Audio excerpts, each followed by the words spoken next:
Hola, buenas a todos. Vamos a comenzar con el quinto vídeo de la serie 11, dedicada a la resolución de problemas de corriente continua. Y en este vídeo ya vamos a dar un salto en dificultad, porque vamos a abordar los circuitos que presentan varias mallas.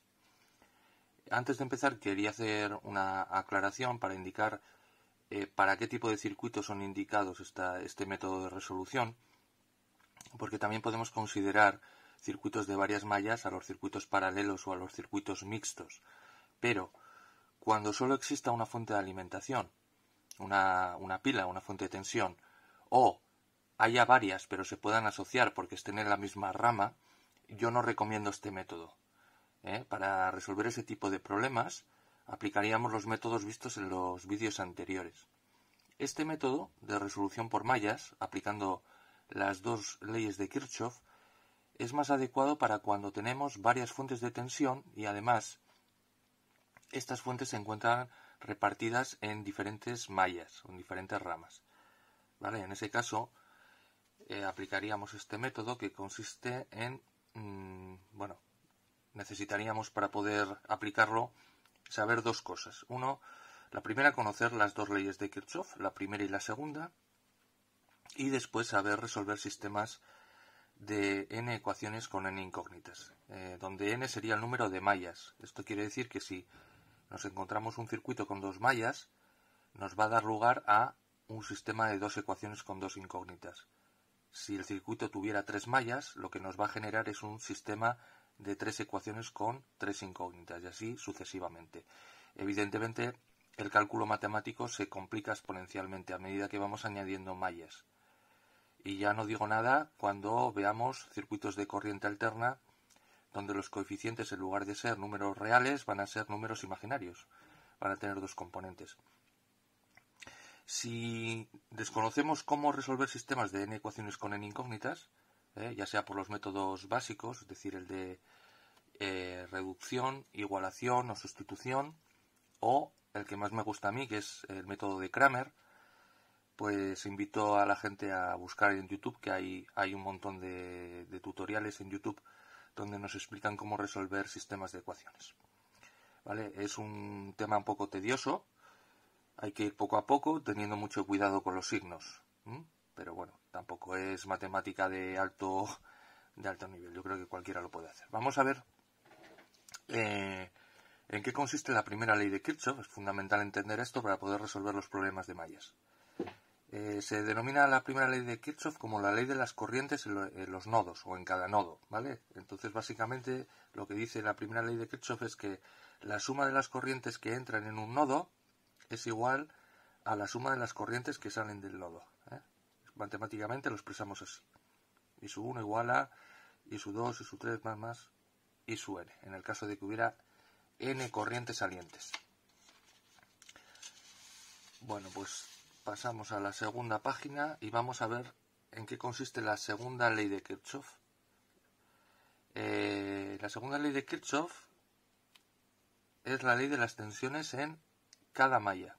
En cada una de las mallas, vemos aquí una malla de un circuito, establecemos un sentido de corriente arbitrariamente, es decir, decidimos nosotros en qué sentido va a circular la corriente, un poco a voleo.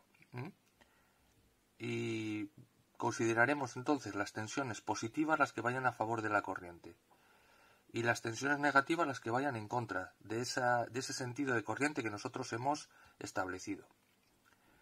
Y diremos que el balance de tensiones en la malla tiene que ser cero, es decir, tensiones positivas menos tensiones negativas, tiene que dar igual a cero. O sea, al final del recorrido de la corriente a lo largo de la malla, el balance de tensiones es nulo o cero.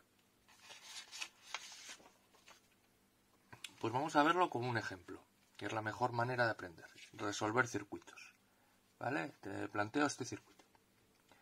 Tengo que aclarar que las corrientes I sub A y I sub B, que son las corrientes de malla, yo tengo la manía de ponerlas siempre en sentido horario.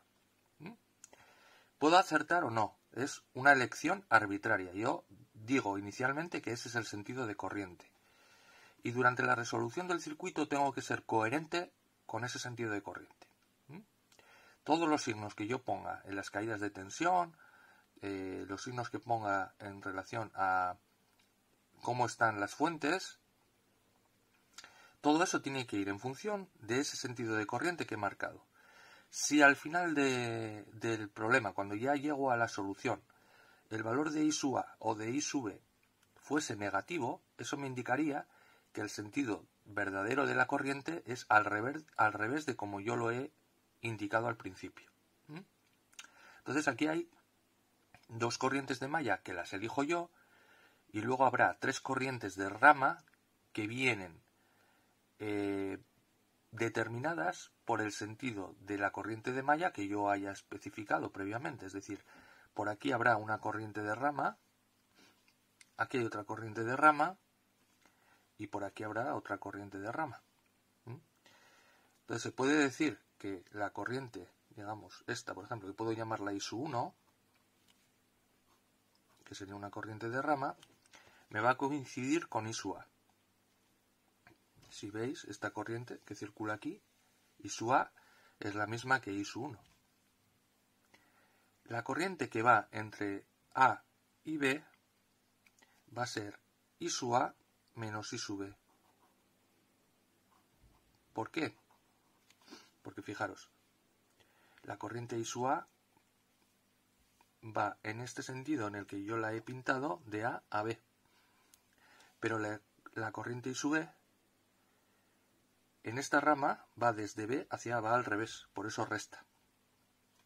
Y la tercera corriente de rama, que es esta, coincide con I sub B, en este sentido. ¿Vale? Pues lo mismo que digo para las corrientes, nos va a pasar con las tensiones. Las tensiones de las fuentes vamos a considerar que sean positivas o negativas en función de si van a favor de la corriente de malla o en contra de la corriente de malla. Y lo mismo las caídas de tensión. ¿Vale? Aquí lo importante es que una vez fijado el sentido teórico, arbitrario de la corriente, ser coherente a la hora de fijar los signos de las tensiones y de las caídas de tensión. Sin más. Entonces, vamos a empezar a resolver. Ahora aplico la segunda ley de Kirchhoff en la primera malla, aquí, en la primera malla, y me va a dar una ecuación, ¿vale? Esto me va a dar una ecuación. Y después aplicaré la segunda ley de Kirchhoff en esta malla, aisladamente, y me dará una segunda ecuación. Al final voy a tener un sistema de dos ecuaciones con dos incógnitas, y resolviendo ese sistema voy a obtener los valores de IA y de IB. ¿Vale? Voy a intentar reducir el tamaño. Bueno, ahí parece que encuadra mejor y podemos ver las ecuaciones a la vez que no perdemos de vista el circuito. Bien, fijaros. Me centro en la primera malla, ¿vale? El sentido de corriente es horario, I sub A. Entonces, esta primera fuente de aquí es negativa, de 16 voltios. Por eso al plantear la ecuación pongo menos 16. En cambio, esta pila va a favor de I sub A, por eso va con signo positivo, más 6. ¿Vale? La primera caída de tensión, que es UR1, es el correspondiente a esta resistencia, va en contra de I sub A. Por eso pongo menos UR1. Y esta pila de 24 voltios también va en contra de I sub A. I sub A, bueno, aquí tendría que tener en cuenta, dado que está en la rama AB, el sentido de I sub A menos I sub B, pero es hacia abajo. La pila va en contra. Por eso va restando aquí, menos 24. Y UR2 también va al revés de I sub A. Por eso va con signo negativo, menos UR2. O sea, en total, definitivamente la ecuación la planteo como menos 16 más 6 menos UR1 menos 24 menos UR2 y por la segunda ley de Kirchhoff todo esto tiene que dar balance 0.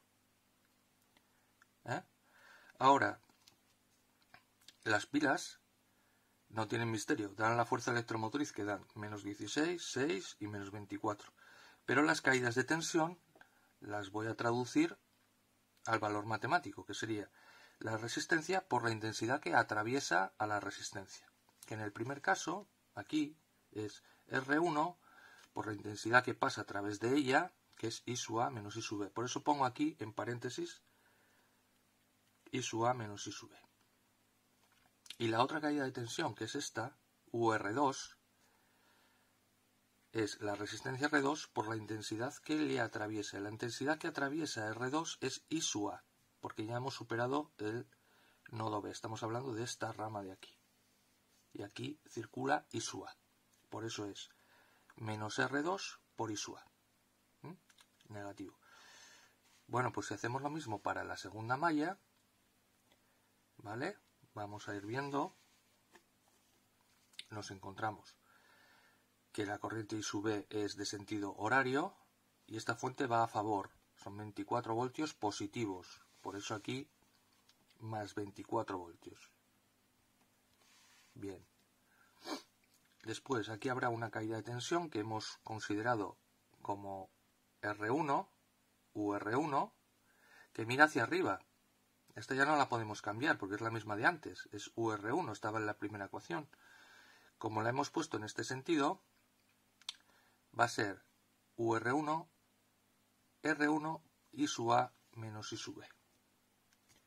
Va a multiplicar a I sub A menos I sub B. La tercera pila va en contra de la corriente I sub B, ¿vale? Por lo tanto van a ser menos 9 voltios. UR3 va en contra también, va a ser R3 por I sub B. Y mirará hacia arriba, en contra de la corriente. Y esta pila de 6 voltios va en contra de I sub B, por lo tanto llevará signo negativo. Al final, lo que tenemos es esta ecuación. 24 voltios positivos más R1 por I sub A menos I sub B. Aquí podemos tener algo de polémica o nos puede parecer un poco difícil de ver este signo más. Pero no hay más que ir al circuito y ver que UR1 mira hacia arriba. Por lo tanto, mira a favor de IB. ¿Vale? Y tenemos que ser coherentes con los signos. Si una tensión va a favor, lleva signo positivo. Por eso aquí, más R1 por la corriente que la atraviesa, que es I sub A menos I sub B. Menos 9 voltios, la pila que está al revés, la caída de tensión en R3, que es R3 por I sub B, con signo negativo, y la última pila que también va en contra, con signo negativo, de 6 voltios. Al final, tomando esta primera ecuación y esta segunda ecuación, planteamos este sistema de dos ecuaciones con dos incógnitas. Y este sistema tenemos que trabajarlo matemáticamente, no hay otra. Bien, hay que ir paso a paso. Vamos a ver. Lo primero es agrupar, por un lado, las fuerzas electromotrices, es decir, las tensiones de las pilas, a un lado del igual y pasar las caídas de tensión al otro lado del igual. Ojo, porque al pasar al otro lado del igual hay que cambiar de signo. O sea, lo que era negativo en el caso anterior pasa a signo positivo. Me refiero a este lado de la ecuación. Todo lo que estaba a la izquierda al principio, al pasarlo a la derecha cambia de signo. Pasan de signo los coeficientes que multiplican, no los coeficientes que están dentro del paréntesis. Bueno, pues, por un lado, en el siguiente paso lo que hago es sumar tensiones, o sea, este menos 16 más 6 menos 24 me da menos 34, y por otro lado, en la segunda ecuación, más 24 menos 9 menos 6 me da más 9. Eso es sencillo, es sumar.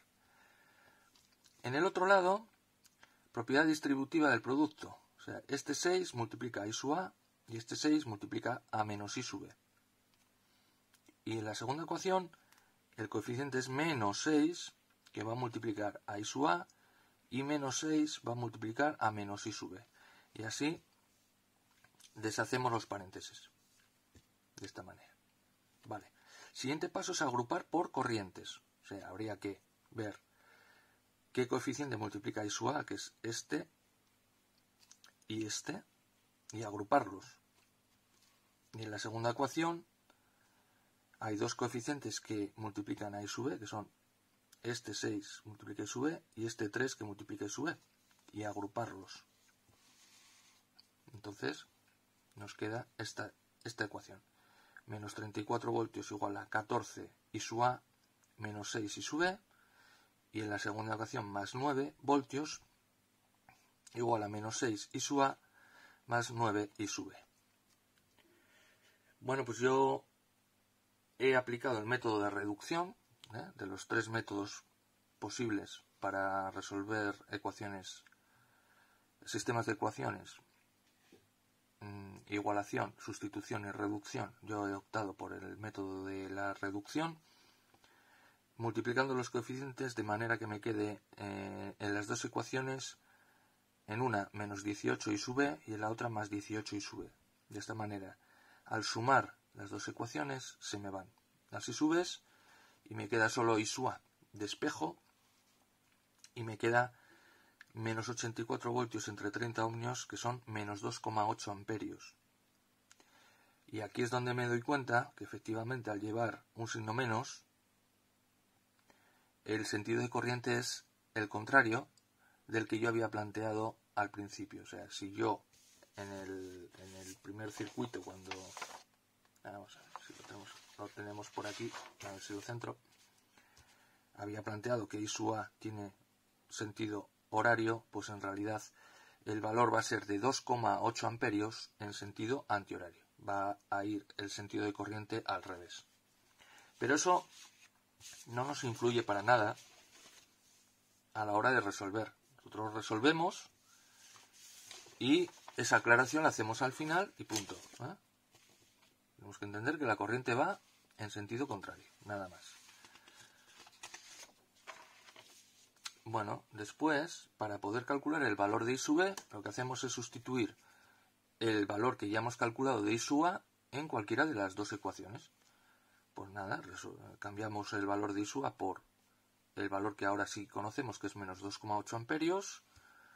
Vamos haciendo las operaciones matemáticas, y al final nos da que I sub B es menos 0,86 amperios. También nos sale negativa.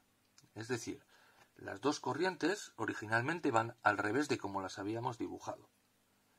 Sin más. Y la corriente por la rama central, entre los puntos A y B, era I sub A menos I sub B. Pues sustituimos por los valores. Menos 2,8 menos 0,86 nos da menos 1,94. También va al revés de como lo habíamos planteado inicialmente. Y en este tipo de circuito siempre conviene comprobar el resultado al final. ¿Cómo comprobamos el resultado al final?